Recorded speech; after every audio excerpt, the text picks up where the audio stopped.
Aloha! Alors aujourd'hui je voulais te faire voir le potager, à quoi il ressemble. Donc déjà, la suite des bambous, ça va donner ça. Donc je te fais voir tous les petites tomates là qui ont été mis. Donc il y en a toute la rangée là-bas. Voilà. Voilà.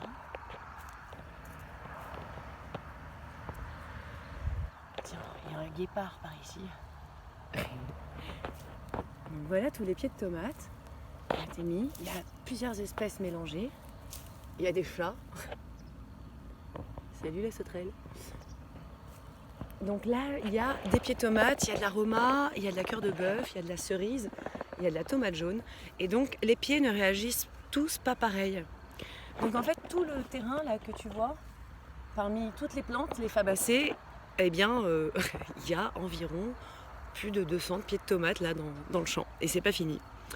Alors l'idée de cultiver en prairie, c'est de pouvoir justement avoir des distracteurs quand tu relances une biodiversité.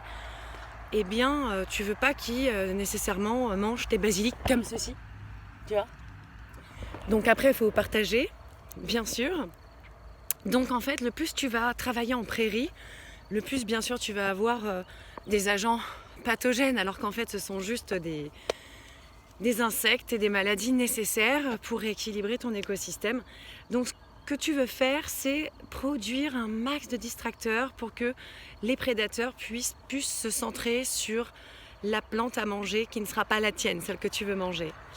Un deuxième point, ah oui, ça c'est les aubergines là-bas. Je voulais vous faire observer aussi, là, vous vous souvenez, je vous avais parlé des fabacées là, ok ? Alors, ça c'est ce que je mets en octobre, novembre pour faire travailler le champ pendant l'hiver parce que le sol était tellement compacté que ces fabacées vont travailler le sol, fixer l'azote grâce aux nodosités donc, de leurs racines.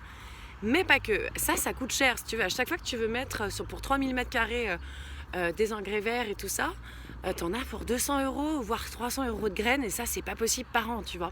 Donc en fait, il y a plein de gens qui m'ont dit mais attends, tu couches pas tes fabacées, tu t'es pas en train de les tuer. Eh bien non, moi je prends le pari de justement attendre ceci. Donc là, tu vois là, l'Écosse. Mais en fait, si tu tues en fait ta fabacée juste avant la floraison et avant que tu puisses récolter les graines, eh ben, tu vas encore redépenser de l'argent. Alors oui, ça prend de la place dans le champ. Tu vois la place, hein. Quand même. Ça, je te fais voir. Regarde, tu vois. Donc là, il y a tout ce qui est les radis et compagnie. Et puis là, bim, t'as les fabacées. Mais en fait, ça en vaut la peine. C'est-à-dire qu'effectivement, je suis pas dans une super productivité. Et encore, je veux dire, je suis bénie parce que ce terrain est en pente, encore une fois, sur un sol compacté, calcaire. Et là, j'ai quand même... waouh! Enfin, ça commence à donner vraiment pas mal. Et donc, fais tes récoltes de fabacées, ça évite à ce que tu redépenses de l'argent. Et encore une fois, quand tu fais tes propres semences, eh bien, tu habitues le patrimoine génétique à s'adapter au métabolisme, au phénotype de ton terrain. Tiens, tu vois, eux, là, ils ont enfin résisté. Je ne sais pas si tu te souviens. Je t'avais parlé des limaces, l'attaque des limaces. Donc, je te fais voir, hein, c'est de la dentelle, mais ils ont repris. Alors le fait qu'ils reprennent, c'est fantastique pour moi et donc je ne vais pas les manger. Mais par contre, je vais récupérer les graines lorsqu'ils m'en feront. Ça, c'est mes carottes. Donc elles ont aussi survécu parce que même les limaces ont attaqué les carottes. Alors attends, je vais te faire voir un basilic absolument survivor qui s'est fait défoncer. Celui-là, regarde-moi ça. Mais il est toujours là et il est en train de développer, si tu veux... Mais il est en train de développer d'autres feuilles, donc en fait, il va survivre. Oh, donc les carottes, là, je te fais voir les petites salades qu'ils sont en train de prendre. Donc tu vois, en fait, talala.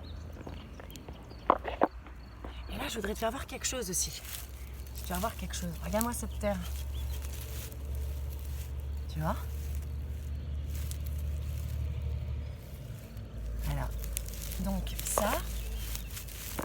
ça c'est comme un utérus, un endomètre. Il faut y prendre soin.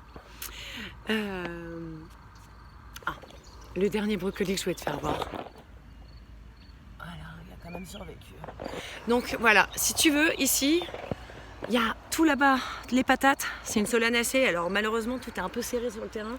Là, j'ai les tomates solanacées, c'est bien de pas trop les mélanger quand même. Ici, donc, il y a tout ce qui va être brocoli, salade, radis noirs, différents types de laitue, brocoli, basilic. Là-bas, il va y avoir de la patate, des courgettes. Là aussi, et là il va y avoir toutes les herbes, les aromates avec les tomates. Donc voilà, je voulais te faire un petit tour et te faire voir à quel point la nature est généreuse et que j'ai de quoi bouffer là pour le coup. C'est en train de venir. Et je vous souhaite une bonne journée et à bientôt.